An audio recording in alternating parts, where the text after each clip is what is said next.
Hi, today I'm reviewing the Sunbum Face Lotion with SPF 50.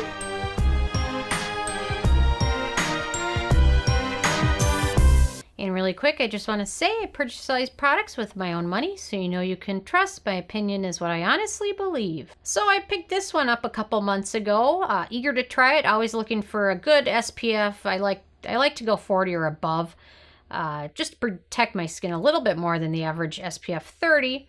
And I've tried a lot of things from Sunbum and liked most of them, so I thought I'd pick this one up and give it a try and then review it for my sunscreen week, which is turning into weeks because I own so many sunscreens.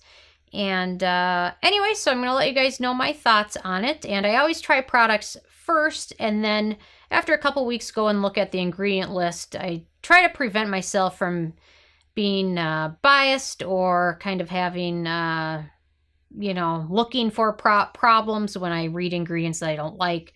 So that's kind of why I use them first. So now I'm going to let you guys know my real thoughts on this sunscreen. So my first criteria is packaging, and they've done a nice job packaging this in a nice opaque squeeze tube. They have the nice Sunbum packaging, which kind of fits with their brand. So they've done a good job with that. My second criteria is alcohol, and this does not contain any denatured alcohols, which is a good thing. My third criteria is fragrance, and this is also fragrance-free. Very good thing. My fourth criteria is manufacturing location, and this is made in the U.S., so there's no issues there. My fifth criteria is ease of use, and it's very easy to use. It's a chemical sunscreen, so you don't have any of that mineral cast. It has a very light texture, which is good. So you would just apply it to your face, definitely to your neck and décolleté. And it is slightly water resistant, so up to 80 minutes. So if you're out swimming or anything, you want to reapply it. But it should get you through about 80 minutes before you need to reapply it. But definitely the more frequent you reapply it, the better off you are going to be protecting your skin from UV rays and damage and possibly getting burnt. So very good. It's also a little bit hydrating, which is nice if you have drier skin. And even in my opinion, if you have more oily skin, I think you probably wouldn't find this overly hydrating. But if you have very, very oily skin, then I probably would gear away from this. So my thoughts there. My sixth criteria is antioxidants. And so after using a couple weeks, I sat down to look at the ingredient list. And I realized this doesn't really contain many antioxidants. And unfortunately, this also contains... an antimicrobial preservative that some sunscreens have in them, and it's really not really approved to be in any leave-on products, and the amount that is allowed to be used really in rinse-off products is very, very small, and it's not recommended to use in any leave-on product. And since I butchered the name of it in my last review that had this, I found a pronunciation video on YouTube, so I'm just going to play that so you guys can see the name of that ingredient, or hear it, I mean, because no matter what, I'm going to butcher it, and it's quite the mouthful, so I'm just going to play it here so you guys can hear it. Methylisophiazolinone. And I'm not going to be able to pronounce it, so... Methylisophiazolinone. It's quite the name. Anyway, so I thought I would play that so you guys could... Methylisophiazolinone. No, that's really an ingredient that's used in a lot of industrial applications, mining, things like that, paper, sometimes paper production.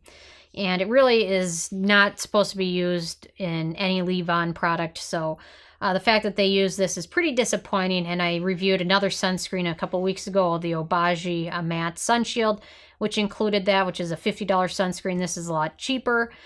Still using that antimicrobial preservative, which they'd be better off using anything but that. I would be much happier getting a sunscreen that expires earlier and not having that in there versus having a sunscreen that's good for 10 years with that in there, and I don't want to use it anyway. So pretty disappointing to see that in there. So that is why I gave it the thumb down for antioxidants. And my number 7 criteria is animal testing. And Sunbum is cruelty-free, which is a good thing. Performance is my 8th criteria, and I like that it's SPF 50. I like that it's water resistant. I dislike their use of methylisophiazolone, whatever it is. Still can't pronounce it correctly. So the fact that it does protect your skin is you're still damaging it at the same time you're using this, and you really shouldn't be using any leave-on products and even trying to avoid it in rinse-off products if you at all possibly can. So number 9 is the price, and it is $12.99 for the full size, which is this. It's 3 ounces. And as long as you don't mind using antimicrobial preservatives, it's a good deal. But if you do mind using that, it's not a good deal. So this is probably going to be one of the few products I return. So I don't return a lot, but this is going to be one of them because I don't even want to give it on to anybody. And I don't want to use it on any part of my body just because of the fact that it has such a high known risk for contact dermatitis and skin irritation. So anyway, you definitely should be avoiding this. And then number 10 is the It Factor. And obviously I gave it the thumb down there. I don't recommend using this, even though it's water resistant, good SPF level. It has that preservative in there, and you really shouldn't be using anything that has that preservative included on the ingredient list. You're just better off avoiding it. Even if you don't have sensitive skin, you just never know what's going to cause irritation. So anyway, you're better off avoiding this. So overall, it's got a 6 out of 10, which you would think is okay, but I still don't recommend this, unfortunately. So Sunbum makes some more mineral sunscreens, so I'm definitely going to be checking those out, and hopefully those don't contain methyliazone, whatever. Anyway, so those are kind of my thoughts on it. So I'm interested if you guys have tried this yet or not, and if so, what your thoughts were. So leave a comment. I love hearing from you guys. Feel free to subscribe if you're not already. I come with at least one new review every day. And check out nobsbeauty.net and the Amazon link below if you want to help support the channel. And if you like this review, give it a thumb up. And if you didn't like it, give it a thumb down. Thank you so much, guys.